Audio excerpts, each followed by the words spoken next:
Next question है कि cheque bounce का केस फाइल किस जगह पे होगा।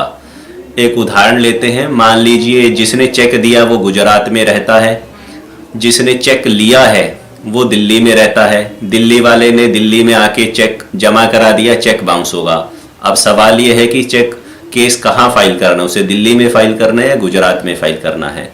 एनआई एक्ट के हिसाब से आपको जिस जगह आपका बैंक है, जो मदर ब्रांच है आपकी बैंक की, उस जगह पे ही चेक बाउंस का केस करना है। तो दिल्ली में चेक बाउंस हुआ है तो दिल्ली की बैंक में ब्रांच जहां पर भी है शिकायत करता है कि जहां से वो चेक बाउंस हुआ है उस एरिया की जो कोर्ट है वहां पे चेक बाउंस का केस फाइल होगा और आरोपी को हर तारीख पे गुजरात से दिल्ली आना पड़ेगा। इसमें साफ साफ लिखा हुआ है एक्ट में कि पुलिस इस मामले का संज्ञान नहीं ले सकती, पुलिस इस बारे में एफआईआर दर्ज नहीं कर सकती और डायरेक्ट कोर्ट में ही कंप्लेंट केस की तरह ये केस फाइल होगा, एफआईआर नहीं होगी। हाँ, यदि तथ्य मामले के कुछ ऐसे हैं कि चेक बाउंस तो हुआ ही हुआ एक दीवानी मामले के तहत, लेकिन बहुत कुछ फ्रॉड उसमें कर रखे हैं, कोई फर्जी साइन कर रखे हैं, फर्जी एग्रीमेंट बना रखे हैं,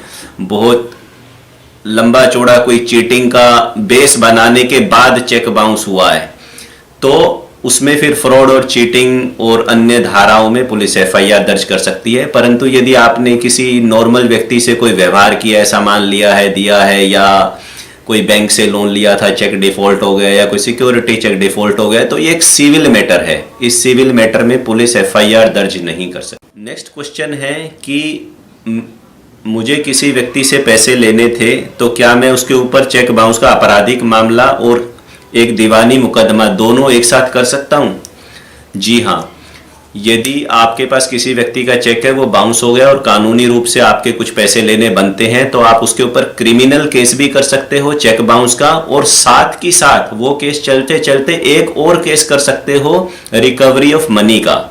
सिविल केस में आप अपने पैसे मांगोगे, क्रिमिनल केस में चेक बाउंस केस में जो प्रोविजंस है उसके हिसाब से वो मुकदमा चलेगा। दोनों मुकदमे एक साथ किए जा सकते हैं। यहां तक कि अगर आपके पास किसी का चेक था वो बाउंस हो गया और आप उसको लीगल नोटिस नहीं भेज पाए या कोर्ट केस नहीं कर पाए, तो भी उस चेक के बेस पर आप कोर्ट में सिविल मुकदमा कर सकते हो। सिविल मुकदमा करने का राइट आपका बरकरार।